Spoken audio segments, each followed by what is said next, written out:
नमस्कार दोस्तों, स्वागत है आपका राजंस कैरियर प्राइवेट लिमिटेड के ऑफिशियल यूट्यूब चैनल पर। मैं हूं सजदर पांडे और आज हम यहां पर देखने जा रहे हैं सामान्य अध्ययन यानी कि जनरल स्टडीज के कुछ महत्वपूर्ण प्रश्न। तो आइए शुरू करते हैं आज के प्रश्नों से। सबसे पहला प्रश्न है आज आपके सामने, वो है कि किसी विशेष वर्ष के दौरान देश के अंतर्गत उत्पादित समस्त अंतिम वस्तुओं और सेवाओं के मौद्रिक मूल्य को खाली स्थान कहा जाता है।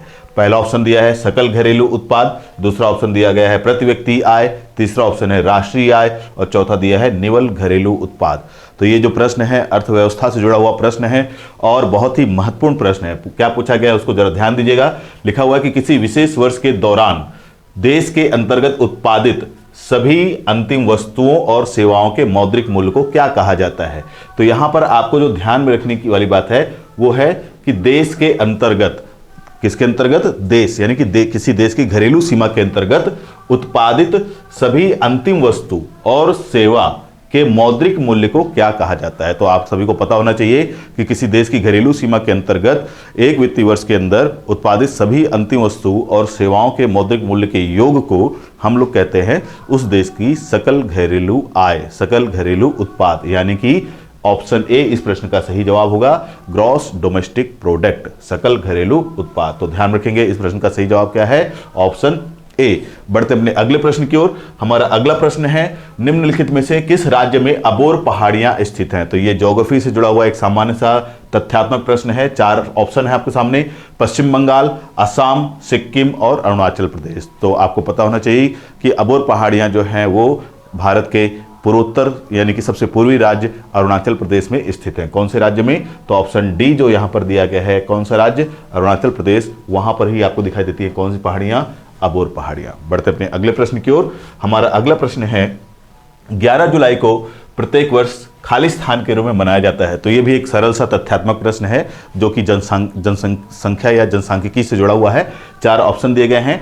मतलब देखिए, मैंने आपको बातों बातों में बता ही दिया कि जनसंख्यिकी से जुड़ा हुआ है, तो आपके सामने 4 ऑप्शन दिए ही हैं, विश्व जनसंख्या दिवस, विश्व पर्यावरण दिवस, विश्व स्वास्थ्य दिवस और विश्व जल दिवस। तो इस प्रश्न का जो सही जवाब होगा वो होगा क्या, विश्व जनसंख्या दिवस। तो प्रत्येक वर्ष 11 जुलाई को क्या मनाया जाता है संपूर्ण विश्व में, विश्व जनसंख्या दिवस। तो बहुत ही सरल सा तथ्यात्मक प्रश्न है। बढ़ते अपने अगले प्रश्न की ओर।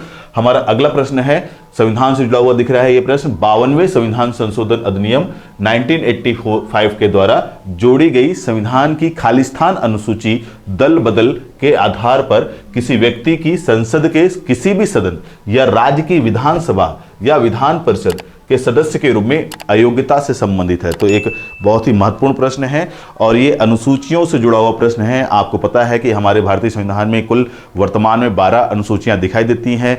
आपको ये भी पता होना चाहिए कि प्रारंभ में कुल 8 अनुसूचियां थीं, धीरे धीरे समय के साथ उनको बढ़ा करके 12 अनुसूचियां कर दिया गया है, जिनको हम लोग शेड्यूल्स भी बोलते हैं। अब यहाँ पर ये पूछा गया है कि 52वें संविधान संशोधन अधिनियम के द्वारा वो कौन सी अनुसूची है जिसको जोड़ा गया है, और साथ ही साथ उसमें यह भी बताया गया है कि इस अनुसूची के माध्यम से दल बदल की समस्या को समाप्त करने की कोशिश की गई है, उसका प्रयास किया गया है। तो आपके सामने 4 ऑप्शन दिए गए हैं, देख लेते हैं। पहला है तीसरी, दूसरा है 10वीं, तीसरा है 6वीं और चौथा है 5वीं। तो 4 ऑप्शन दिए गए हैं और जैसा मैंने आपको कुछ थोड़ा सा हिंट कर ही दिया है, मैंने बोला भी कि प्रारंभ में 8 अनुसूचियां थीं, यानी कि जब संविधान निर्मित हुआ था 1949 में तो पहले 8 थीं। इसका मतलब है कि जो ये जोड़ा गया है 85 में तो बाद में ही जोड़ा गया है इसका मतलब संविधान में, और यहाँ पर 3, 6 और 5 यानी कि तो पहले की अनुसूचियाँ होंगी। तो आंसर क्या होगा, 10वीं अनुसूची को ही बाद में जोड़ा गया, क्योंकि 8 अनुसूचियां तो पहले थी, फिर 9वीं अनुसूची जोड़ी गई जिसमें भूमि सुधार को शामिल किया गया, फिर 10वीं अनुसूची में दल बदल को प्रतिबंधित किया गया, 11वीं अनुसूची में आपको पता है कि पंचायती राज व्यवस्था की व्यवस्था की गई है और 12वीं अनुसूची में आपको नगर पालिकाओं की व्यवस्था की गई है। तो इस प्रश्न का जो सही जवाब है वो है 10वीं अनुसूची, जिसके माध्यम से क्या किया गया, किसी भी तरह के, चाहे आप लोकसभा राज्यसभा की बात करें या फिर विधानसभा या विधान परिषद की बात करें, सभी जगहों पर ये अनुसूची का नियम लागू होता है। तो बहुत ही महत्वपूर्ण अनुसूची है। और कौन सी अनुसूची, 10वें नंबर की अनुसूची। साथ ही साथ इस अनुसूची को किस संविधान संशोधन अधिनियम के माध्यम से जोड़ा गया है, वो अधिनियम भी बहुत महत्वपूर्ण है आपके लिए, 52वां संविधान संशोधन अधिनियम। और ये वर्ष भी कई बार प्रश्न में आता है कि किस वर्ष में जोड़ा गया है। तो ये सारी बातें आपको याद रखना है कि 1985 में जोड़ी गई 52वां संविधान संशोधन, कौन सी अनुसूची, 10वें नंबर की अनुसूची। तो ये सब बातें आपको ध्यान में रखना चाहिए। यहीं पर हम आपको एक और ज़रूरी सूचना दे देते हैं कि हमारी संस्था जो राजंस करियर प्राइवेट लिमिटेड है उसमें अलग अलग कोर्सेज़ की क्लासेस नियमित तौर पर चल रही हैं। इसके साथ ही साथ वर्तमान में जो छत्तीसगढ़ सरकार के द्वारा ITI के तहत TO की जो भर्ती है उसके लिए भी हमारी संस्था ने बहुत ही जल्दी कक्षाएं प्रारंभ होने वाली हैं। तो जिन भी छात्रों को इस विषय में और अधिक जानकारी प्राप्त करनी हो वो हमारी संस्था में कॉन्टैक्ट कर सकते हैं। आइए बढ़ते हैं हम अपने अगले प्रश्न की ओर। हमारा अगला प्रश्न है, निम्नलिखित में से कौन सा वनों की कटाई का परिणाम नहीं है? 4 ऑप्शन यहां पर दिए गए हैं आपके सामने। पहला दिया गया है प्रकृति के समग्र संतुलन में गड़बड़ी। तो प्रश्न को थोड़ा ध्यान से देखेंगे, प्रश्न जो है थोड़ा सा महत्वपूर्ण है आपके लिए कि यहाँ पे जो प्रश्न हैं 4 ऑप्शन दिए गए हैं और पूछा गया है कि इनमें से कौन सा कारण वनों की कटाई का परिणाम नहीं है। तो ये एक तरह से साइंस और ज्योग्राफी दोनों से जुड़ा हुआ संतुलन दोनों के बीच का प्रश्न है। प्रश्न पूछा गया कि ये जो 4 घटनाएं यहाँ पर दी गई हैं उनमें से कौन सी घटना वनों की कटाई का परिणाम नहीं है, मतलब वनों को काटने से वो समस्या पैदा नहीं होगी। तो पहला लिखा है कि प्रकृति के समग्र संतुलन में गड़बड़ी। तो अगर हम वनों की कटाई करेंगे तो ये तो होगा ही, ठीक है, तो ये आंसर नहीं होगा इस प्रश्न का। दूसरा दिया है पृथ्वी पर प्रदूषण के स्तर में वृद्धि। बिल्कुल होगी, अगर वनों की कटाई होगी तो प्रदूषण के स्तर में वृद्धि होगी। तो ये इस प्रश्न में क्योंकि नहीं है पूछा गया है तो ये भी होगा, ये भी होगा। फिर तीसरा है वायुमंडल में ऑक्सीजन के स्तर में वृद्धि। तो ये आपको पता है कि पेड़ पौधे जो होते हैं, जो वन होते हैं, वो ऑक्सीजन की मात्रा को बढ़ावा देते हैं, यानी कि उसमें बढ़ोतरी लाते हैं।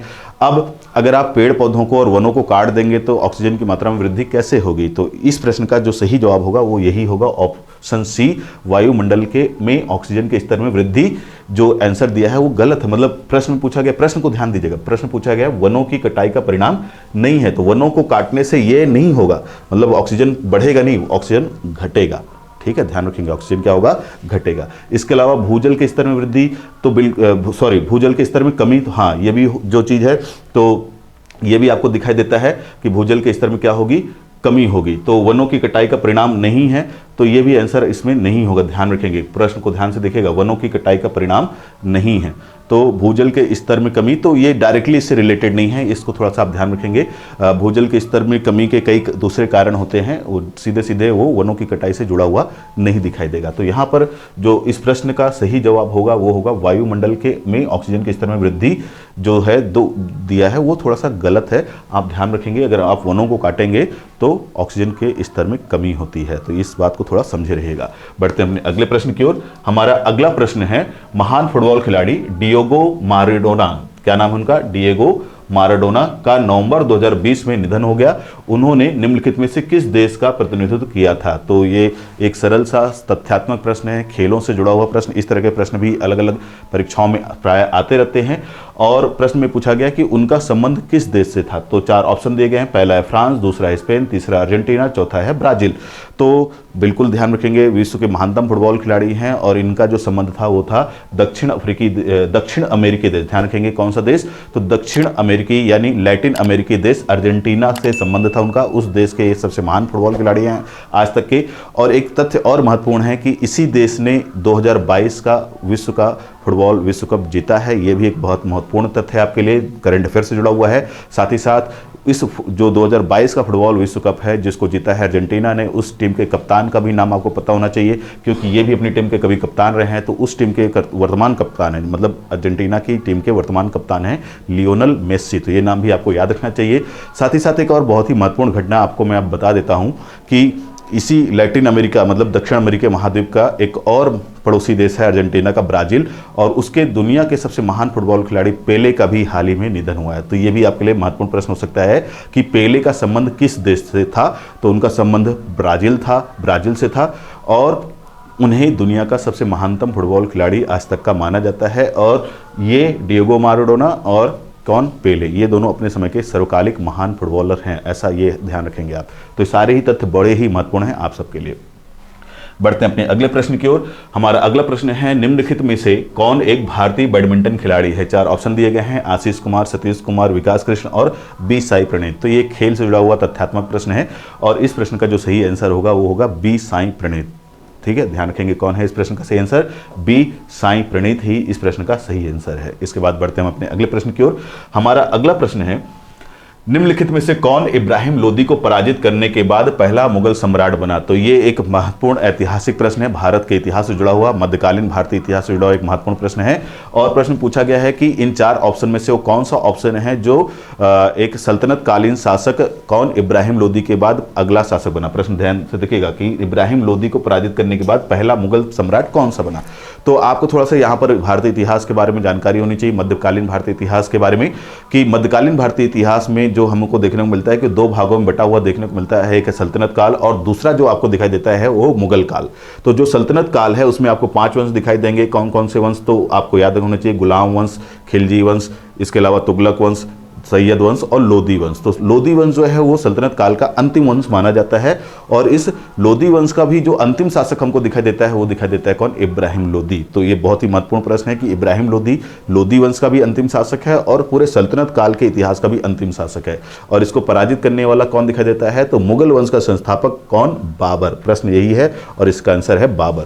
तो यहां पर इस प्रश्न का सही जवाब क्या होगा? ऑप्शन डी, बाबर ही वो पर्सन है, वो व्यक्ति है जिसने इब्राहिम लोदी को पराजित किया और एक नए वंश की स्थापना की जिसे हम लोग इतिहास में मुगल वंश के नाम से जानते हैं। तो ये बातें आपको जरूर ध्यान रखनी चाहिए। बढ़ते अपने अगले प्रश्न की ओर। हमारा अगला प्रश्न है, पीने के लिए शुद्ध और उपयुक्त जल को खाली स्थान के रूप में जाना जाता है। तो ये विज्ञान से संबंधित एक सामान्य सा प्रश्न है और आपको बताना है कि पीने वाले जल को सामान्य रूप से हम किस नाम से जानते हैं। तो तनुकृत जल, सुग्राह जल, पेय जल या नदी जल। तो इसका सामान्य सा बहुत ही सरल सा आंसर होगा सी, ऑप्शन सी, पेयजल। बढ़ते अपने अगले प्रश्न की ओर। हमारा अगला प्रश्न है, इंपीरियल बैंक ऑफ इंडिया की स्थापना कब हुई थी? 1948, 1919, 1947 या 1921। तो ये भारतीय अर्थव्यवस्था और बैंकिंग से जुड़ा हुआ एक प्रश्न है और ये प्रश्न अक्सर आता रहता है कि इंपीरियल बैंक ऑफ इंडिया की स्थापना कब हुई थी। तो इस प्रश्न का जो सही जवाब है वो है ऑप्शन डी, 1921। वर्ष 1921 में इंपीरियल बैंक ऑफ इंडिया की स्थापना की गई। और आपको यहाँ पर यह भी बात ध्यान में रखना चाहिए कि यही बैंक बाद में इसका राष्ट्रीयकरण कर दिया गया वर्ष 1956 में। और 1956 में इस बैंक का एक नया नाम दे दिया गया जिसे आज आप लोग SBI के नाम जानते हैं। तो स्टेट बैंक ऑफ इंडिया जिसको वर्ष 1956 में राष्ट्रीयकरण किया गया, उसका पहले नाम क्या मिलता है आपको देखने को? Imperial bank of India. और ये कब बना इंपीरियल बैंक ऑफ इंडिया? 1921 में। और इसके पहले भी इसका अलग नाम था। पहले इसमें 3 अलग अलग बैंक मिलते हैं, bank of Bengal, bank of Madras, bank of Bombay. तो bank of Madras, Bengal and Bombay, Madras, Bengal and Bombay, इन तीनों को मिलाकर के 1921 में क्या बनाया गया? Imperial bank of India. और 1956 में इसी इंपीरियल बैंक ऑफ इंडिया को नया नाम दे दिया गया, क्या? SBI यानी कि स्टेट बैंक ऑफ इंडिया। तो ये सारी बातें आपके लिए महत्वपूर्ण हो सकती हैं। बढ़ते हैं अगले प्रश्न की ओर। हमारा अगला प्रश्न है, निम्नलिखित में से कौन सा कथन सत्य है? 4 ऑप्शन दिए गए हैं। पहला है, अम्ल लाल लिटमस के रंग को बदलकर लाल कर देता है। गलत है, ये ध्यान रखेंगे। दूसरा है, क्षार नीले लिटमस के रंग को बदल करके लाल कर देता है। ये भी गलत है। तीसरा दिया गया, क्षार स्वाद में कड़वे होते हैं। और चौथा दिया है, अम्ल स्वाद में नमकीन होते हैं। तो यहाँ पर जो ध्यान रखना है कि अम्ल जो है स्वाद में खट्टे होते हैं, ऐसा होना चाहिए इसका। तो ये भी ऑप्शन यहाँ पर गलत दिख रहा है। तो आंसर क्या होगा? ऑप्शन सी, क्षार जो होते हैं स्वाद में थोड़े से कड़वे होते हैं, कसैले होते हैं। तो इस प्रश्न का जो सही जवाब है ऑप्शन सी, क्षार स्वाद में प्रायः कड़वे होते हैं। बढ़ते हैं अगले प्रश्न की ओर।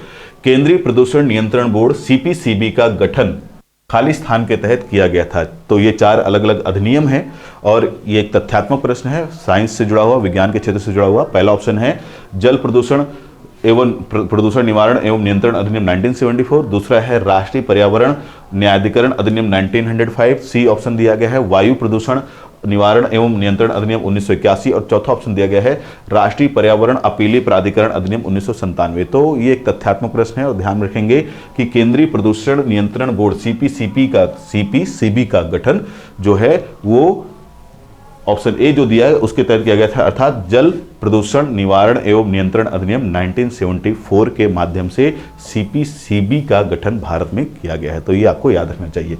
बढ़ते हैं अपने अगले प्रश्न की ओर। हमारा अगला प्रश्न है, निम्नलिखित में से किसने अवध को अशांत क्षेत्र घोषित करने में महत्वपूर्ण भूमिका निभाई जिससे इसे ब्रिटिश नियंत्रण में लाना आवश्यक हो गया था? तो यहाँ पर ये भारतीय इतिहास से संबंधित, आधुनिक काल से संबंधित प्रश्न है। जब भारत में गवर्नर जनरलों का शासनकाल दिखाई दे रहा है तो उसमें 4 गवर्नर जनरल या वायसरायों के नाम दिए हैं, Lord Ripon, Lord Canning, Lord Dalhousie या लॉर्ड वेलेस्ली।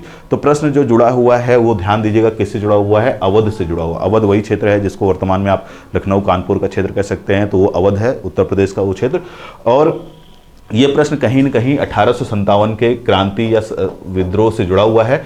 तो आपको पता होना चाहिए कि 1857 के विद्रोह की कई सारे कारण हैं, और उनमें से एक कारण है अंग्रेजों की जो नीतियां थीं वो। और अंग्रेजों ने क्या किया था इस समय, अवध, क्योंकि हम बात अवध की कर रहे हैं, तो अंग्रेजों ने इस समय कई राज्यों को हड़प लिया था, और उस हड़प की नीति को लागू करने वाला जो गवर्नर जनरल हमको दिखाई देता है वो है कौन? लॉर्ड डलहौजी। तो लॉर्ड डलहौजी जो है वो इस प्रश्न का सही जवाब होगा। आंसर सी आपके सामने यहाँ पर दिखाई दे रहा है, लॉर्ड डलहौजी। तो उसने ही क्या किया था? हड़प की नीति, डॉक्ट्रिन ऑफ लेफ्ट लाई थी, और उसके माध्यम से उसने अनेक ऐसे भारतीय राज्यों या रियासतों को हड़प लिया था जिनकी स्वयं की कोई वैध या लीगल या जैविक संतान नहीं थी। तो ये तो हड़पने की कोशिश थी, लेकिन इसी समय अवध को भी वो हड़पना चाहता था, और अवध में वो इस नियम का पालन नहीं कर पा रहा था, इसलिए उसने अवध के ऊपर कुशासन का आरोप लगाया, और कुशासन के आधार पर उसने अवध को हड़पने का प्रयास किया या हड़प लिया। तो याद रखेंगे, इसलिए यहां पर क्या दिया है? अशांत क्षेत्र, यानी कि एक तरह से कुशासन का आरोप लगा करके उसने अवध को हड़पा था। किसने हड़पा था? लॉर्ड डलहौजी ने। तो इस प्रश्न का जो सही उत्तर होना चाहिए ऑप्शन सी, लॉर्ड डलहौजी। बढ़ते हैं अपने अगले प्रश्न की ओर। हमारा अगला प्रश्न है, लोकसभा के उपाध्यक्ष को निम्नलिखित में से किसके द्वारा पदच्युत किया जा सकता है, अर्थात हटाया जा सकता है? तो किसके बारे में प्रश्न पूछा गया है? लोकसभा के उपाध्यक्ष। अध्यक्ष होता है एक, और एक होता है उपाध्यक्ष। तो 4 ऑप्शन दिए गए हैं। पहला है महान्यायवादी के आदेश से, दूसरा है लोकसभा के तत्कालीन सदस्यों के बहुमत द्वारा लोकसभा में एक प्रस्ताव पारित कर, तीसरा भारत के नियंत्रक एवं महालेखा परीक्षक के आदेश से, और चौथा ऑप्शन है भारत के उपराष्ट्रपति के आदेश से। तो अगर हम बात तथ्यों के आधार पर करें तो आपको पता होना चाहिए कि लोकसभा का जो उपाध्यक्ष होता है वो लोकसभा का ही एक सामान्य सदस्य होता है। तो अगर लोकसभा का उपाध्यक्ष, जो कि लोकसभा का एक सामान्य सदस्य होता है, तो अगर वो उपाध्यक्ष है लोकसभा का, तो उसको हटाने का अधिकार भी आपको ये देखने को मिलेगा कि लोकसभा के सदस्यों को होगा।